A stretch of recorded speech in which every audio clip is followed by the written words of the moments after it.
l'histoire de Cassandre qui a 14 ans, a reçu une éducation plutôt militaire au pensionnat, père militaire, etc. et qui un été va arriver dans un nouveau centre équestre et va découvrir une nouvelle équitation, une nouvelle manière de communiquer, de vivre, d'envisager les relations.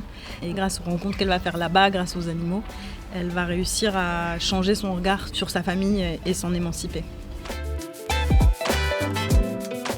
Les parents sont des drôles de parents et en même temps il y a de la tendresse, mais il y a des rapports entre eux qui ne sont pas tout à fait bien placés. Pour un premier long métrage, je trouve ça incroyablement bien écrit, incroyablement maîtrisé plus que bien écrit. Elle sait où va la caméra, où est l'histoire, elle travaille tout le temps. C'est une boule d'énergie assez incroyable et voilà, c'est un premier film aussi. Les premiers films, on peut se dire oh là là, c'est un peu délicat parce que c'est pas maîtrisé, et puis en même temps il y a toujours un feu et une nécessité qui est très grande. Évidemment, il y a plein de choses que je découvre, que j'apprends en faisant, mais j'ai une idée assez précise de déjà l'histoire, comment elle est dans ma tête. Et l'équipe est super, on s'entend hyper bien, il y a beaucoup d'écoute, d'attention, de connivence, et j'ai l'impression qu'on vraiment on travaille dans le même sens et qu'on arrive à faire naître ce film en fait.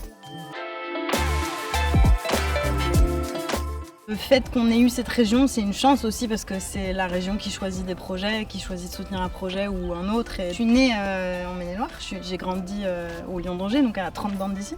Évidemment, dans un premier film, on revisite un peu sa propre histoire, ses propres blessures et ses propres expériences. Et que du coup, là, de le vivre dans ce territoire-là, c'est assez particulier d'être confronté à ça. Mais c'est très intéressant.